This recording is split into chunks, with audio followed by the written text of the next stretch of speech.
Most travelers think TSA PreCheck and Global Entry are two equal options on the same menu.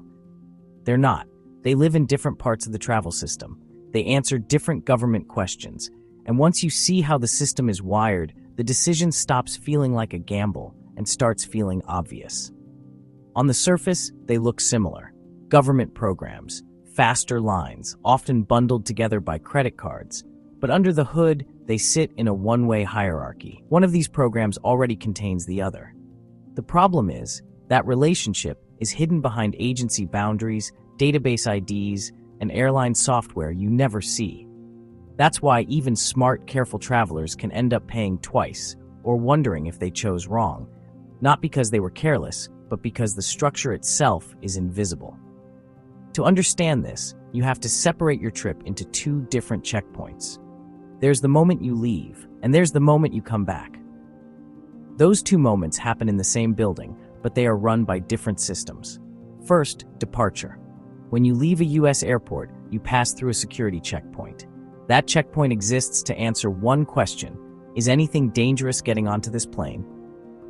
That's the domain of TSA PreCheck. TSA PreCheck only lives at departure security. It changes how you're screened before boarding. Shorter lines, lighter screening rules, dedicated lanes. And that's where its authority ends. It doesn't touch immigration. It doesn't touch customs. It doesn't do anything when you land, even if you're landing from another country. Once you step past the security checkpoint, TSA PreCheck is done. Now arrival. When you return to the United States from abroad, you hit a completely different checkpoint. This one answers a different question. Are you allowed to enter the country? And what are you bringing with you? That's the domain of Global Entry. Global Entry activates after you land at Immigration and Customs. It replaces long arrival lines with automated processing, kiosks, or facial recognition portals, so you can clear border control quickly and move on. And here's the key point. Global Entry also flags you as a low-risk traveler for departure security. That's why Global Entry members get TSA PreCheck benefits automatically. It's not a bonus. It's not a perk. It's a consequence of how the risk model works. Global Entry runs a broader background review. If you pass that review, the system already considers you safe enough for expedited security screening. That's the one-way hierarchy. Global Entry clears both checkpoints. TSA PreCheck clears only one. And that's also why TSA PreCheck can't be upgraded. These programs aren't different tiers of the same product. They're owned by different agencies.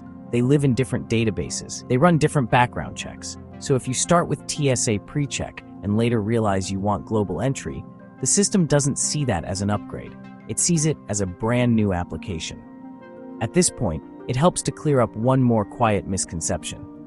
Neither TSA PreCheck nor Global Entry is a document you carry. They aren't like a passport. They aren't something you show. They're permissions stored in government databases attached to you as a traveler. When you're approved, the system doesn't give you authority because you're holding something. It gives you authority because your identity matches a trusted traveler record. That's why TSA PreCheck works without a card, and why Global Entry works when your passport is scanned, even if you never take a card out of your wallet. The physical Global Entry card exists mostly for land border crossings. At airports, the card isn't the program. The database is. And that's why everything downstream depends on data flowing correctly. Your name, your booking, your ID, not on what you're carrying. Now, here's where it feels random to travelers. Behind the scenes, both programs use a shared identifier, a known traveler number. That number gets passed from the airline to government systems every time you book a flight. If everything matches perfectly, your name, your booking, your ID, your boarding pass shows the PreCheck symbol. If anything breaks in that chain, the benefit disappears. That's why people with valid memberships sometimes don't see PreCheck on their boarding pass. Not because the program failed, but because the plumbing did. From the traveler's perspective, the airport feels like one system, one building, one government presence, one fast lane. But in reality, departure security and arrival border control are separate systems, run by separate agencies, stitched together by software. That's also why the domestic versus international framing trips people up. TSA PreCheck isn't about domestic flights. It's about how you leave US airports, even when you're flying internationally. Global entry isn't about flying abroad. It's about how you re-enter the country. People hear international and think overkill. They optimize for the next trip instead of the next 5 years. And that brings us to the decision. Before you apply for anything, step back and ask one structural question.